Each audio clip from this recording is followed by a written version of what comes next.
acknowledge Bitchy Witch. Bitchy Witch, where you at? She's there, you guys. She does tarot card readings. She did my reading the other night. It's crazy. Said I was gonna get with a guy named Steve or something. That's what my tarot card reading said, Steve. He said you and I were gonna live happily ever after. How old are you? 48 tomorrow. Oh my God, we're perfect. Fucking perfect.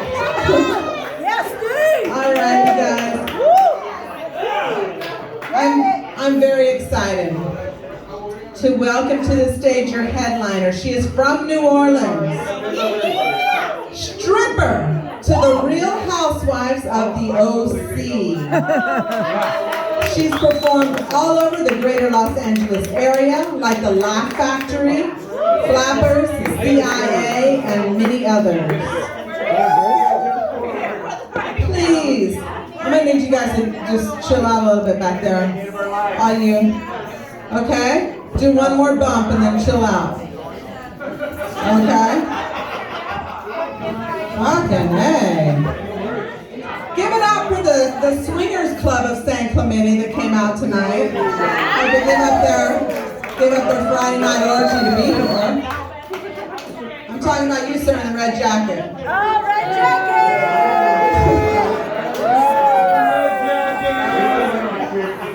Okay. So please welcome the old hooker herself, Jamie Gendron.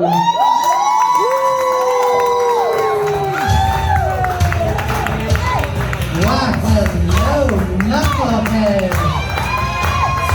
How the hell are y'all? You still awake and with me? Good, good. Now I'm old and I have bad eyesight. So yes, I have cue cards. I'm gonna be up here a while, so I wanted to make sure that I caught everything that I prepared. Now some of you may be looking at me and you might be thinking, well, there's something about her I can't quite put my finger on. There's just something about her that's a little different. Well, you got me. I'm a Jehovah's Witness. Actually, I'm a proud trans woman from New Orleans, Louisiana. Thank you, thank you. Now, growing up in the backwoods of Louisiana, two things get along about like gasoline and fire, and that's rednecks and baby trannies. So when I turned 14, I left home and went to work for the strip clubs for the mob in the French Quarter. Oh, yes, child. Now, it was a predictable choice for me because, you see, my grandfather was a mobster. In fact, I still have the first pair of cement baby booties he got from me. Now, growing up around all of these mobsters and growing little breasticles on my chest at the same time, it made me feel like a bucket of chicken at an Overeaters Anonymous meeting. You know, I was finger licking good. Now, the first club that I worked at was called Papa Joe's Female Impersonators on Bourbon Street, or as we like to call it, Female and Peter Tasters. Now, I thought that this place was going to be the answer for me. I just knew that all the people there were going to love and adore me for the woman I was. But that's not what I got, y'all. What I got instead was a doorman standing next to me, screaming to the people on the street, "Step right up. Seeing is believing. Buy a beer, see a queer. Chicks with dicks. Sluts with nuts. And if this doesn't get you red jacket, I don't know what the fuck will. Pussy on a fucking kickstand." I'm here for it. Okay? Now, I signed on in this world to be a woman, not part of Cirque du Soleil. So now y'all need to understand that. Does anybody remember when blowing a tranny only turned on your check engine light?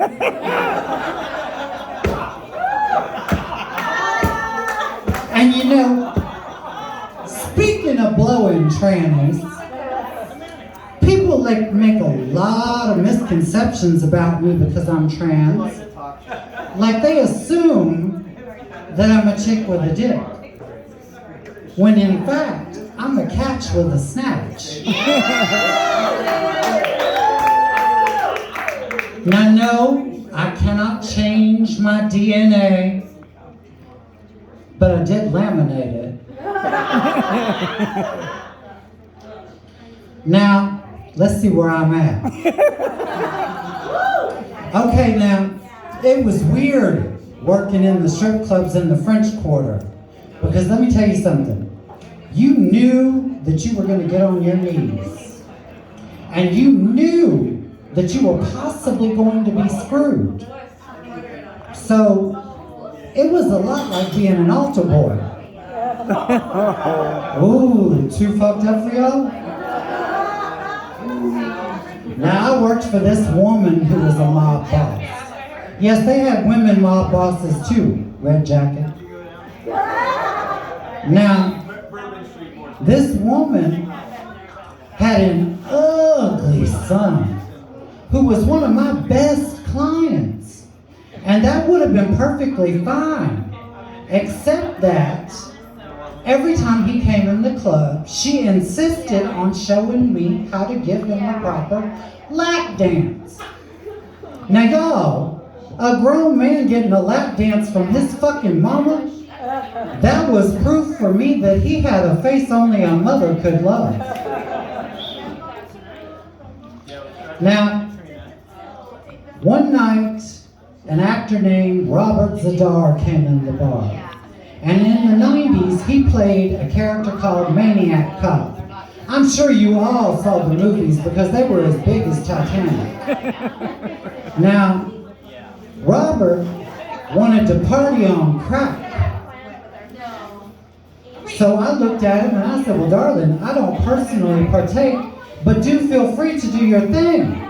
Now, I need all of you to imagine for a moment, if you will, this big 6'4" man with strapping shoulders and a big square Neanderthal jaw and pink lace panties, bubblegum pink lip gloss, hot on crack, dancing around my living room saying, aren't I pretty? Aren't I pretty? Right there, honey. Right there.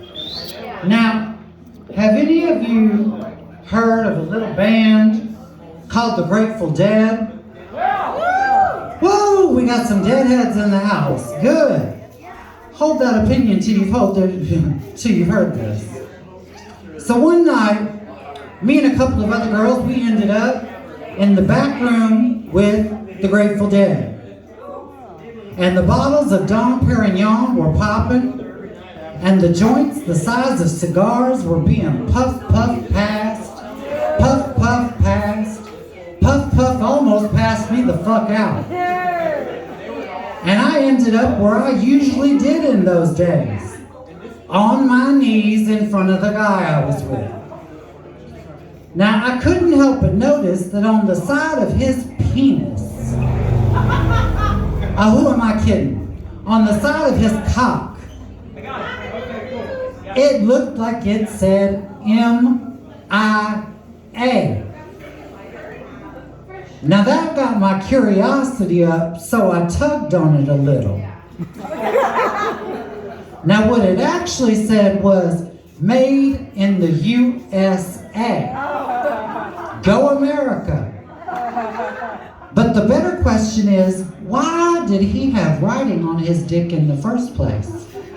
I mean, did you want me to suck it or read it? And now personally, if it had been me, I would have chosen a different font. But you know, as far as who I was with from the Grateful Dead, oh, my Deadheads. Let me just tell you that Ben and Jerry's got the flavor all wrong. Ooh, is that dark? Come on now, it's Cherry Garcia. It's not hard to figure out. So now when I turned 19, something very big happened to me. My best friend decided to come out here to Hollywood to live for the summer. Now she met one Mr. Eddie Murphy. Oh, everybody. Yeah, everybody might want to hear this fucking Eddie Murphy story. Mr. Big A-lister. So she meets Eddie Murphy, and he tells her, "You are so beautiful." And she says, "Well, if you like me, you would love my best friend that's back in New Orleans." So just from seeing a picture of me, he decided that he wanted her, he gave her a bunch of money and said, "Get her on out here. I want to be her sugar daddy." Oh, shit. Now it can happen. Y'all saw fucking Pretty Woman. So my friend was a big old cheapskate bitch. And you could tell that she splurged on my tickets because I picked them up at the Greyhound bus depot. But I took that bus 3 whole days across the United States to arrive at the Hollywood bus station. And what happened? That cheap bitch picked me up to take another goddamn bus to the hotel. Now, once we got there, she told me that same night I was going to have to meet Eddie Murphy. So I said, "Well, is he coming to the hotel to meet me?" She said, "No." I said, "Well, is he taking me out to a 5-star restaurant to try to impress me?" "No." He wanted to meet me at Astro Burger on Santa Monica Boulevard in West Hollywood. Woo, yes, child. Everybody wants a happy meal. So we ended up at Astro Burgers, and my best friend proceeds to introduce me to this little gaggle of hookers that she had made friends with. And these girls want to initiate me by smoking my first California weed with me. Ooh, do I have anybody's attention with weed? Woo! I got so fucked up, I looked at them girls and I said, "Now what the fuck am I supposed to do now?" And they said, "Oh honey, listen, you're gonna be just fine. Just whatever you do, never let a man take you into the Hollywood Hills and you'll be fine. But if they take you into the Hollywood Hills, they're gonna murder you." Now it seemed like the next bitch said, "There's Eddie in his Aston Martin, go get him, girl." So I staggered my stoned ass out into the parking lot, and Eddie drives up alongside of me and he says, "Not here. Go 2 streets back and I'll meet you in the alley." 'Cause that wasn't sketchy at all. Now I go back there and I meet him in the alley and I get in the car, and what is the first thing Eddie decides to do? That cocksucker starts heading straight for the goddamn Hollywood Hills. Now you gotta picture me. I'm sitting in the passenger seat and I've got bad nerves. And I'm rocking back and forth and I'm saying, "Oh my God, I knew it, I knew it, I knew it. I knew this motherfucker was gonna fucking kill me up here. I won't have nobody to recognize me or identify my body. I'll disappear." Now he was trying to calm me down, but I was like, "No, no, no. Them bitches back there told me that if I didn't do what you said and they took me into the Hollywood Hills that you were gonna murder me." And he eventually calmed me down. Now we pulled over to this turnabout and overlooking the city, and we get out of the car and we start talking to one another. And y'all, he starts looking down at my feet. And he starts staring at my feet. Now, I was used to a lot of my body parts being stared at, believe me. But not my feet. Now, Eddie looked at me and he said, you know what? You have such beautiful feet. I'm gonna give you this extra money, and what I want you to go do is go get some flat, strappy, sexy sandals for me. So I obliged him, and I went and bought some flat, sexy, strappy sandals in his size for him. Yeah, he got that joke too. Now, Eddie and I proceeded to see each other for a while, and you know, the only thing freakier than his foot fetish is Eddie Murphy is the only person in the entire world that when he comes, this motherfucker goes, eh, eh, eh, eh.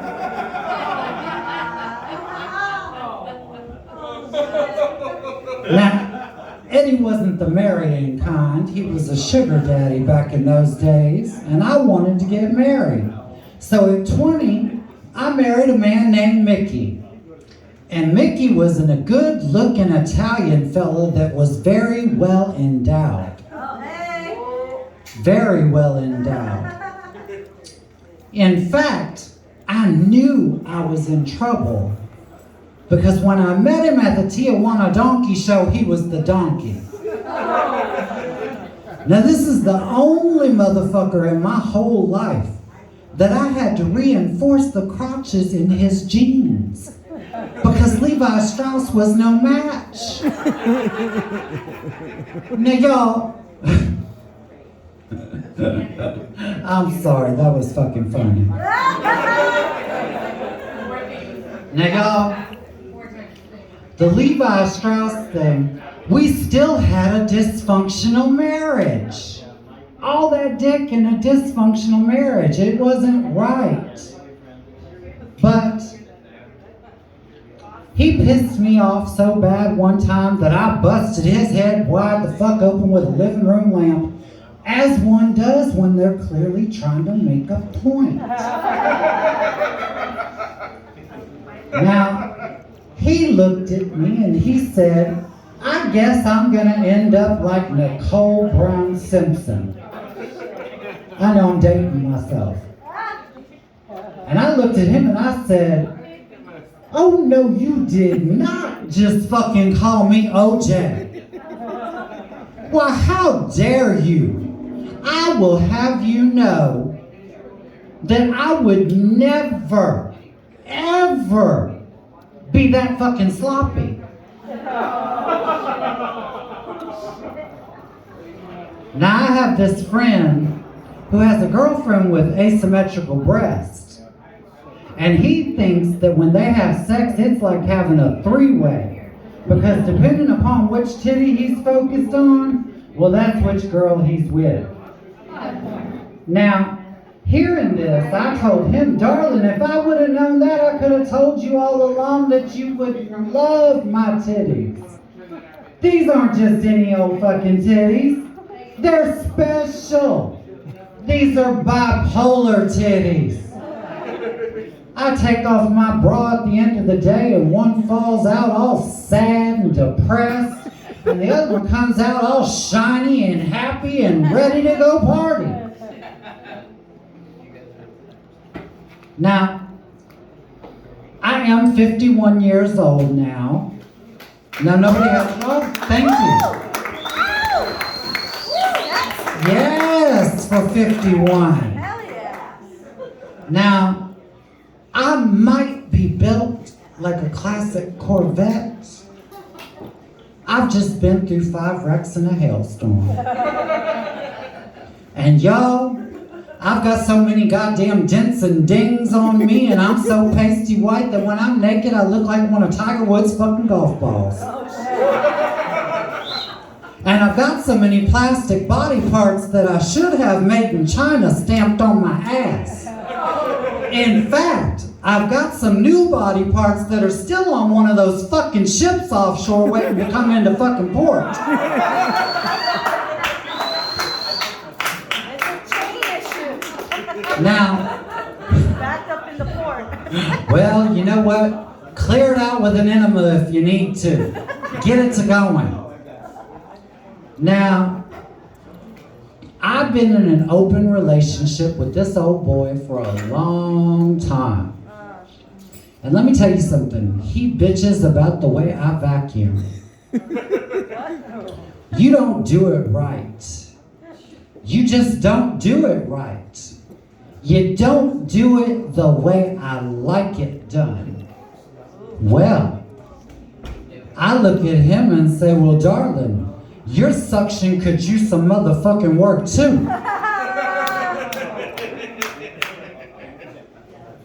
Now, recently, this one y'all are gonna love. Recently, I started dating myself a trans man. Yes, that's a woman to a man for those of y'all who don't get it. Now, he's special because he has 2 dicks and a pussy. Oh yes, and this is not 2 priests and a rabbi walking a bar. This motherfucker has 2 dicks and a pussy. And it's kind of awkward because he's a one-man gangbang. You know, and I love an orgy as much as the next person, but y'all, I am used to having to send out more invitations. Now, the other thing about being with a trans man is that together, combined, we equal 2.5 men. Yeah, you can clap for that. 2.5 men, hell yeah. I'll fucking own it. The DNA's there. We've done discussed it. Now, this trans man, it's kind of awkward because he's also 20 years younger than me. Woo! Ow! Yes, child. Hey, girl. Cool, 20 years younger than me and 5'1". Oh, shit. That means everywhere we go on a date, I feel the need to take his little hand when we cross the street so he doesn't get hit by traffic. And when we're sitting in a restaurant, well, you know, it's embarrassing because the waitress automatically brings over a kid's menu and crayons for him. Now, when I got tired of the stripping and the carrying on in the French Quarter, I decided to get myself a job bartending at a local trans hooker bar in New Orleans. They exist. Now, in order to work at this bar, I had to have a manager's license from City Hall. So I went down to City Hall and I filled out all the paperwork and I'm so excited. There's just one little problem, y'all. See, my name had been changed. Hadn't been changed, I'm sorry. But I had. Now, the only hoop I had left to go through was this one older woman who was sitting in this office by herself. And I handed her the paperwork and she looked at me and she looked down at the paperwork and she looked back up at me and she busted the fuck out laughing and said, "Oh my God, James, Paul, Rue, Paul, you fucking people feel it." Now, I used to have a lot of fun with my name because it caused a ruckus. And this one time I went down and wrote a check at Walmart and there was this little bitty old woman behind the cash register and she took my check and my driver's license and she looked at me and she said, "Why, that's the strangest name I've ever heard of for a girl. Your parents must have really wanted a boy." So I looked at them and said, Yes, they did. And they were not thrilled when I didn't stay one. Now, as far as that hooker bar goes, y'all, it was filled with beautiful young trans women, and men came from all over the place to come in droves for them. Because we were like Arby's, we had the meats. And I was going to dominate this man on the radio live one time. Well, he called himself Kinky Jesus. So I beat him like I was Pontius Pilate. Now, have any of y'all ever heard about raising kids? Anybody raising kids? Okay. Well, my parents didn't believe in raising kids. They were more the Jim Jones minus the Kool-Aid kind of thought of, you know, and I come from the deep South, which means I come from one family tree. One. Give y'all a second for that one. And I'm so Southern, I went to school with my daddy. Now, my mother made my childhood hell because, as you all know her, the devil, well, she used to tease her hair because she said the higher the hair, the closer to God. Now, this woman tried everything to make me act right, and I do mean everything. And what she did was, the devil baptized me 3 times, trying to make me act right. 3 times. And it didn't take. You know, I did leave home at 14, y'all. And this last part that I'm going to leave you with isn't really quite a joke, but it explains why I left home at 14 years old. You see, one day, the devil jumped up on a hickory stump and said, "Boy, let me tell you what. I guess you didn't know it, but I'm a woman too. And if you care to take a dare, I'll make a bet with you. Now you play a pretty good girl, boy, but give the devil her due. I'll bet a pussy of gold against your soul, because I'm a better woman than you."